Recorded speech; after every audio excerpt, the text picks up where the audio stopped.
नमस्कार, एक बार फिर से स्वागत है आपका न्यूज़ 18 के सोशल मीडिया प्लेटफॉर्म पर। आपके साथ मैं हूं राधा ठाकुर।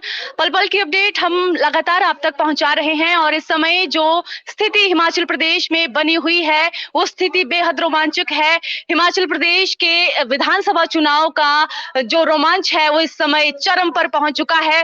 30 विधानसभा सीटों पर कांग्रेस ने जीत दर्ज कर ली है। 17 विधानसभा सीटों पर ही बीजेपी जीत दर्ज कर पाई है और इस समय कांग्रेस 9 सीटों पर आगे चल रही है और बीजेपी 8 सीटों पर आगे चल रही है। स्थिति बेहद रोमांचक बनी हुई है। कई बड़े दिग्गज हार चुके हैं चुनाव।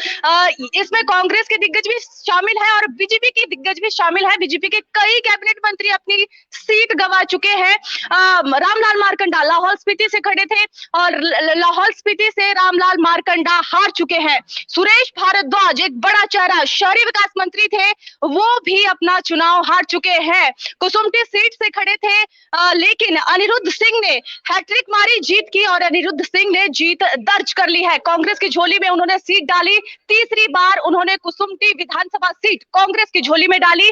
यहाँ पर अब मैं दिखाना चाहूंगी आपको जितने भी बड़े चेहरे आपको यहाँ पर दिख रहे हैं।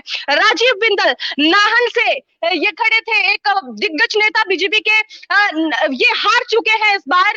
राजीव बिंदल अपनी सीट गंवा चुके हैं। यहाँ पर सुखराम चौधरी मैं आपको दिखाना चाहूंगी पांवटा साहिब सीट, यहाँ बेहद रोमांचक मामला था। यहाँ पर सुखराम चौधरी ने जीत दर्ज कर ली है। बीजेपी को इन्होंने जीत दिलाई है। वरिष्ठ नेता है, उम्र दराज नेता है। सुरेश भारद्वाज जो प्रेम कुमार धूमल के साथ पूर्व मुख्यमंत्री हिमाचल प्रदेश के, उनके साथ जो हुआ था वही स्थिति सुरेश भारद्वाज के साथ देखी गई। उनकी सीट बदली गई, शिमला शहरी से उन्हें कुसुम्पटी में भेजा गया लेकिन वो जीत नहीं दिला पाए बीजेपी को। और यहाँ पर विक्रमादित्य सिंह आपको दिख रहे होंगे, पूर्व मुख्यमंत्री हिमाचल प्रदेश के 6 बार के मुख्यमंत्री, जिन्हें सिंह इज किंग, हिमाचल प्रदेश के सिंह इज किंग जिन्हें कहा जाता था, हिमाचल के राजा जिन्हें कहा जाता था, उनके पुत्र, उनके सुपुत्र ने जीत दर्ज की है। शिमला ग्रामीण सीट से जोरदार जबरदस्त जीत इन्होंने हासिल की है और शिमला शहरी सीट से आपको बताना चाहूंगी वहां से हरीश जनार्था ने जीत हासिल कर ली है। और बीजेपी ने जिस पर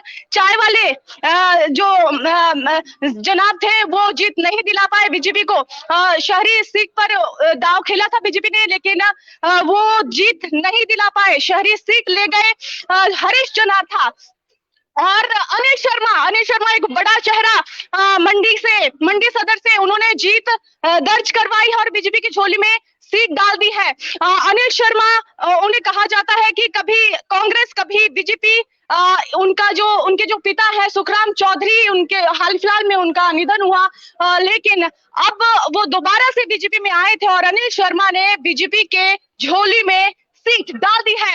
और एक बड़ा चेहरा, जरूरी नहीं है कि कांग्रेस के जो बीजेपी के जो दिग्गज नेता है उन्होंने ही अपनी सीट हारी, कांग्रेस में भी ऐसे कई दिग्गज नेता है। सबसे बड़ा चेहरा आपको दिखाना चाहूंगी यहाँ पर आशा कुमारी जो जिनका कब्जा था डलहौजी सीट पर, एक बड़ी नेता जो चर्चित नेता, बड़े बयान देती है, हमेशा चर्चा में रहती है। आशा कुमारी डलहौजी सीट हार चुकी है।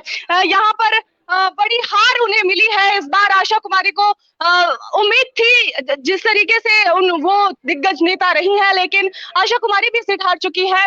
तो ये चुनावी नतीजे बेहद रोमांचक हिमाचल प्रदेश के सामने आए। हमने आपके साथ तमाम अपडेट्स साझा की, कहां पर कौन जीत रहा है, कौन आगे चल रहा है। फिलहाल जो अभी तक के आंकड़े हैं उनके अनुसार 30 सीटों पर कांग्रेस जीत दर्ज कर चुकी है और लगभग तय है कि अब हिमाचल में कांग्रेस सरकार बनाएगी। हिमाचल की जनता ने रिवाज नहीं बदला है और रिवायत जो है वो शायद कायम रहेगी। और लेकिन अब जो लड़ाई होगी वो होगी सीएम की। बड़ी जबरदस्त रोमांचक और देखने वाली बात होगी कि अब सीएम कौन होगा, क्योंकि बीजेपी की ओर से तो ये स्पष्ट था कि सीएम जयराम ठाकुर ही होंगे, लेकिन अब कांग्रेस का सीएम कौन बनेगा। कुछ ही देर पहले प्रतिभा सिंह का बयान आया, उन्होंने दावा किया था कि हम 41 सीटें लेकर जो है सरकार बनाएंगे। चलिए 41 सीटें आती है या नहीं आती है ये भी देखने वाली बात होगी। और कांग्रेस की ओर से सीएम किस तरीके से, कौन बनेगा सीएम, क्योंकि कांग्रेस में लड़ाई सीएम की बहुत रोमांचक होने वाली है।